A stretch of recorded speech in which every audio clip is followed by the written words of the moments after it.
So GR colony entrance లో పక్కనే వినాయక విగ్రహాలు అమ్ముకునే వీళ్ళు రాజస్థాన్ నుంచో సంథింగ్ ఎక్కడో నుంచో వచ్చి ఇక్కడ వినాయక విగ్రహాలు తయారు చేసుకుని అమ్ముకునే పరిస్థితి. ఎందుకంటే వినాయక చవితి వచ్చిన సందర్భంగా వాళ్ళు విగ్రహాలు చేసి అమ్మినటువంటి పరిస్థితి చూస్తున్నాం. కానీ అకాల వర్షాల వల్ల వర్షాలు ఎక్కువగా పడడం వల్ల మొత్తం కూడా అంతా కూడా ఎఫెక్టెడ్ అయ్యి మొత్తం కూడా టోటల్గా వీళ్ళకి చాలా లాస్ అయిందంటూ కూడా భార్య బిడ్డలతో చాలా బాధపడుతున్నటువంటి అంశం మనం చూస్తా ఉన్నాం. మొత్తం విగ్రహాలన్నీ కూడా ధ్వంసం అయిపోయాయి. ఆ గిరాకీ లేక చాలా లాస్ అయిపోయిందంటూ కూడా వాళ్ళు ఆవేదన వ్యక్తం చేస్తా ఉన్నారు. भाई क्या हो गया? पूरा पानी बहुत ज्यादा आ गया, पूरा गणपति पानी में चले गया पूरी। ఓకే 200 गणपति पूरा चले गए पानी में। 200 గణపతి 200 200 గణపతులు మొత్తం కూడా నీళ్ళలో వెళ్ళిపోయినాయని చెప్తా ఉన్నారు. पूरा पानी में चले गया। 20-25 लाख रुपए लगाए हम लोग, गरीब लोग, हम राजस्थान से आके 25 लाख 15 లక్షల రూపాయలు పెట్టుబడి పెట్టారంటండి. 25 లక్షల రూపాయలు పెట్టుబడి పెట్టారంటండి. సో దాని వల్ల మొత్తం కూడా లాస్ అయిపోయింది చెప్తున్నారు. पूरा लॉस हो गया। अभी लोग का कामारेड्डी में पूरा इंटरेस्ट से पैसे ले, उन लोग को भी मारने को कोशिश कर रहे हैं। पैसे लाके बनो, कहाँ से लाके बनेंगे हम लोग? हमारा पूरा लॉस हो गया। पूरा गणपति चले पानी में पूरा चले गए। हम बच्चे भी चले जा रहे थे। कोई गिराकी नहीं आया ना? कोई एक भी गिराकी नहीं हुआ। पूरा बुकिंग गणपति था। अभी गिराकी बुकिंग वाला भी हमको फोन कर रहे, पैसे लाके दो मेरे को। हम कहाँ से लाके देने? हमारा बैग में कितने 5 लाख बैग में थे, बैग भी चले गए पानी में। पूरे डब्बे वगैरह पूरे चले गए। 5 लाख भी पैसे भी चले गए। पैसे भी चले गए पूरा। 5 లక్షల రూపాయలు కూడా నీళ్ళల్లో కొట్టుకుని వెళ్ళిపోయినట్టు కూడా బాధితులు బాధపడుతున్నటువంటి అంశం. కామారెడ్డిలో ఇటువంటి పరిస్థితి ఎప్పుడు జరగలేదు. మనం లాస్ట్ టైం మొన్న సంవత్సరంలో ఖమ్మం చాలా ఎఫెక్ట్ అయ్యింది. అక్కడ మున్నేరు వాగు పొంగి, అదేవిధంగా అక్కడ కూడా చాలా ఆస్తి నష్టం జరిగింది, ప్రాణ నష్టం జరిగింది.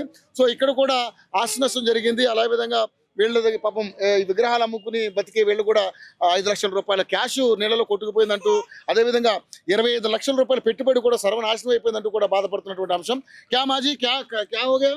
सब कुछ चले गए अचानक, जब भागते भागते पानी आ गया, हमको भी पकड़ के दूसरों ने निकाला बाहर। हमारे बच्चे सब चले जाते, हमारे बर्तन बिस्तर सब कुछ चला गया। पहनने के कपड़े तक नहीं बचे, चप्पल भी नहीं बचे हमारे, सब कुछ चला गया। हमने बहुत मेहनत की, यहाँ पर कुछ भी नहीं बचा पीछे। रोमत हमने बहुत मेहनत की यहाँ पर, राजस्थान से आके इतना पैसे लगाए, कुछ भी काम नहीं आया हमारा, सब कुछ चला गया। हमको भी भगवान ने कैसे बचा लिया पता नहीं। నీళ్ళు ఫుల్గా చేసినాయి. చిన్న పాపని పట్టుకొని పరిగెత్తడం అయింది. మేము ఎప్పటి నుంచి ప్రతి సంవత్సరం ఇక్కడ వచ్చి వీళ్ళు వినాయకులు తయారు చేస్తుంటారు. ఈ సంవత్సరం ప్రతి వాళ్ళకి మేము అడ్వాన్స్ తీసుకొని గణేష్ బుక్ చేసుకున్నాము. ఈ ఒక్క రోజు మాకు కాలం కలిసి వచ్చి మా గణపతులను వెళ్ళిపోయేటి. ఈ మూలంగా ఇప్పుడు ప్రతి ఒక్కరు కస్టమర్లు కూడా మమ్మల్ని చాలా ఇబ్బంది పెడుతున్నారు. అడ్వాన్స్ ఇచ్చిన పైసలు ఇవ్వమంటున్నారు. ఇప్పుడు మేము చేయాలి? ఇక్కడ మేము జీతం లాగా పనిచేస్తున్నాము. ఇక్కడ లాంగ్వేజ్ ప్రాబ్లం వాళ్ళకు. మేము కూడా వర్క్ చేస్తున్నాము. గత లాస్ట్ ఇయర్ నుంచి పనిచేస్తున్నాము. ఈ సంవత్సరం ఇతను ఇక్కడ పెట్టారు. Last time housing board Nandi విగ్రహం దగ్గర ఉండే, అప్పుడు దేవుడు సహకరించింది. ఇప్పుడు కస్టమర్లు ఫోన్ చేసుకుంటూ మీరు ఇస్తారా ఇయర్ అని మమ్మల్ని బాధిస్తుంది. నేను కూడా ఇక్కడ ఎంప్లాయీని. జస్ట్ 15 days హెల్పింగ్ ప్రచారం. వీళ్ళకు రాజస్థాన్ వాసి కాబట్టి, వీళ్ళకు తెలుగు రాదు కాబట్టి హెల్పింగ్ నేచర్ వచ్చి ఇక్కడ మేము పనిచేసాము 15 days నుంచి. ఇప్పుడు అకస్మాత్తుగా వచ్చినప్పుడు మేమేం చేయలేము కదా. అతని పరిస్థితి కూడా తినడానికి తిండి లేకుండా ఉంటే దాదాపు 5 లక్షల రూపాయలు, దాదాపు 25 లక్షల పైన అయిపోయినాయి. 400 గణపతులు లుక్సాన్ అయిపోయినాయి. చూడండి గణపతి వ్యూ కూడా చూడండి. కావాలంటే మేము అబద్ధం ఆడినామంటే వ్యూ కూడా చూడండి. చిన్న పాపను చూడండి. మొత్తం ఒకసారి ఉండేయండి సార్ ప్లీజ్. మేము మాకు ఈ గవర్నమెంట్ ఏమైనా సాయం చేయగలని కోరుతున్నాం సార్. ఈ ఫ్యామిలీకి కొంచెం మద్దతుగా నిలవాలని కోరుతున్నాం సార్. దయచేసి చెప్తున్నాం, ముఖ్యమంత్రి గారు జర మమ్మల్ని ఇక్కడ చూసి కనకరించగలని మా యొక్క మనవి సార్.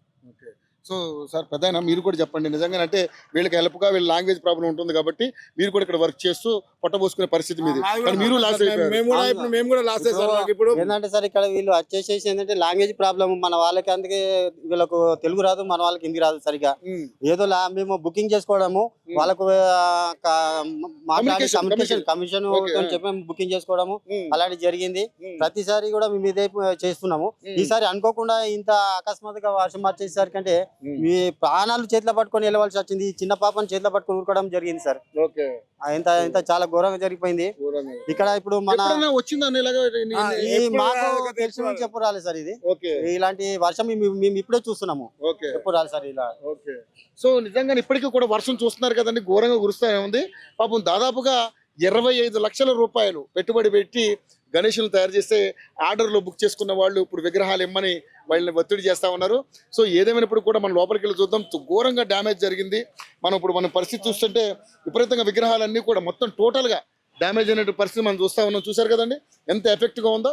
దాదాపుగా 50 ఏళ్ళ నుంచి ఎప్పుడు కూడా ఎటువంటి ఎఫెక్ట్ చూడలేదంటూ కూడా ఇక్కడ ఉన్నటువంటి స్థానికులు కూడా మాట్లాడడం జరుగుతుంది. ఏదేమైనప్పుడు కూడా ఎన్నో విగ్రహాలు ధ్వంసమైపోయి దాదాపుగా 400 విగ్రహాలు ధ్వంసమయ్యాయంటూ కూడా స్థానికులందరూ కూడా ఇక్కడ ఉన్నటువంటి పనిచేస్తున్నటువంటి ఈ వినాయకులు విగ్రహాలు తయారు చేసినటువంటి పనిచేస్తున్నటువంటి వ్యక్తులందరూ కూడా చెప్పడం జరుగుతుంది. ఇక్కడ రాజస్థాన్ నుంచి వాళ్ళు వచ్చి వ్యాపారం పెడితే వీళ్ళకి లాంగ్వేజ్ ప్రాబ్లం ఉంటుందని ఇక్కడ స్థానికులు కూడా కొంతమంది తెలుగులో ఉన్న వాళ్ళు ఇక్కడంతా కూడా వీళ్ళు పనిచేస్తున్నటువంటి పరిస్థితి. మేము పనిచేస్తున్నాం ఇక్కడ. నా పేరు వచ్చి పవన్ కుమార్, ఇంకో అతని పేరు శంకర్. అది ఇక్కడ కామెడీ మేము ప్రస్తుతానికి ఉంటున్నాం మేము. ఓకే, సో మొత్తం కూడా టోటల్ గా మొత్తం అంతా కూడా ఎఫెక్ట్ అయినటువంటి పరిస్థితి. విగ్రహాలు మొత్తం చూడండి అటువైపు మొత్తం కూడా టోటల్ గా డ్యామేజ్ అయినటువంటి పరిస్థితి మనం చూస్తూ ఉన్నాం. ఏ ఒక్క విగ్రహం కూడా పనికొచ్చే పరిస్థితి లేదు. కాళ్ళ రోతు బురద టోటల్ గా కూడా మొత్తం చూడండి విగ్రహాలన్నీ కూడా ఎంత ఎఫెక్ట్ అయినాయో. ఒక్కసారి మన ఈ షెడ్ కూడా కూలిపోయినటువంటి పరిస్థితి మనం చూస్తూ ఉన్నాం. ఒక్కసారి ఆ విజువల్స్ లో మనం చూడొచ్చు. షెడ్ అంతా కూలిపోయింది. విగ్రహాలన్నీ కూడా టోటల్ గా మొత్తం ఆర్డర్లు బుక్ చేసుకున్న విగ్రహాలన్నీ కూడా ధ్వంసమైపోయాయి.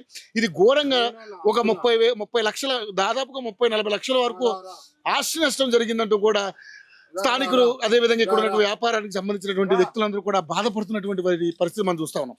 ఇంకా కూడా వర్షం కురుస్తూనే ఉంది. ఇంకా కూడా నీళ్లు కారుతూనే ఉన్నాయి. మనం చూస్తూ ఉన్నాం షెడ్ మొత్తం కూడా కూలిపోయింది. ఆ ఎఫెక్ట్ అయినటువంటి ఏరియా మొత్తం కూడా మనం ఇప్పుడు చూస్తూ ఉన్నాం. వినాయకుడు నిమజ్జనం ఇక్కడ జరిగిపోయింది. ఈ అతి భారీ వర్షాలు జరగడం వల్ల పూజకు అందుకోవాల్సినటువంటి వినాయకులందరూ కూడా వినాయక చవితికి పూర్తి కాకముందు నవరాత్రులు పూర్తి కాకముందే మొత్తం కూడా నిమజ్జనం అయిపోయినటువంటి పరిస్థితి మనం చూస్తూ ఉన్నాం. చూశారు కదండి ఎంత ఆస్తి నష్టము. దాదాపుగా 25 లక్షల రూపాయలు పెట్టుబడి పెట్టింది మొత్తం కూడా నీళ్ల పాలు అయిపోయిందంటూ కూడా బాధపడుతున్నటువంటి అంశం మనం చూస్తూ ఉన్నాం. ఏదేమైనప్పుడు కూడా ఈ నష్టాన్ని భర్తీ చేయాలని కూడా వాళ్ళు కోరుకుంటా ఉన్నారు. ఇటువైపు జిఆర్ కాలనీ మొత్తం కూడా ఎఫెక్ట్ అయింది. మొత్తం కూడా అంతా కూడా కాలనీ నీట మునగడం జరిగింది. ఆ చెరువు నిండడం వల్ల మొత్తం ఎఫెక్ట్ అంతా జరిగింది. సో ఇలాగా జరగడం ఇది ఫస్ట్ సారి కాబట్టి ఎప్పుడు కూడా వాళ్ళు దీన్ని ఊహించలేకపోయారు. సో ఏదేమైనప్పుడు కూడా ఘోరమైనటువంటి పరిస్థితి జరిగింది. అదేవిధంగా వీళ్ళ దగ్గర ఉన్నటువంటి ఒక 5 లక్షల రూపాయల క్యాష్ కూడా నీట మునిగినట్టుగా కూడా వాళ్ళు చెప్తా ఉన్నారు. పాపం ఏదైనా గవర్నమెంట్ నుంచి వాళ్ళకి సహాయం కావాలంటూ కూడా వాళ్ళు కోరుకుంటున్నటువంటి పరిస్థితి. ఒకసారి మన కాలనీలో కూడా ఎంటర్ అవుదాం. కాలనీలో పరిస్థితి ఏ విధంగా ఉందో అక్కడ స్థానికులను అడిగి తెలుసుకునే ప్రయత్నం చేద్దాం. చూశారు కదండి మొత్తం కూడా వినాయకులందరూ కూడా మొత్తం నీట మునిగారు. మొత్తం కూడా విగ్రహాలన్నీ కూడా కొట్టుకుపోయినటువంటి పరిస్థితి మనం చూస్తూ ఉన్నాం. చూశారు కదండి మొత్తం షెడ్ మొత్తం కూడా ధ్వంసమైనటువంటి పరిస్థితి మనం చూస్తూ ఉన్నాం. ఏదైనప్పుడు కూడా విగ్రహాలన్నీ కూడా ధ్వంసమయ్యాయి. స్థానికులందరూ కూడా అలాగే వ్యాపారం చేసుకుని వీళ్ళందరూ కూడా బాధపడుతున్నటువంటి అంశం. పాపం వీళ్ళందరికీ కూడా గవర్నమెంట్ తగు న్యాయం చేయాలి. వీళ్ళందరూ కూడా బాధపడుతున్నటువంటి పరిస్థితి. చేతులు పెట్టి ప్రార్థిస్తా ఉన్నారు. వీళ్ళకి ఏదైనా ఆర్థిక సాయం చేయాలంటూ కూడా వాళ్ళు ప్రార్థిస్తున్నటువంటి పరిస్థితి. Over to studio.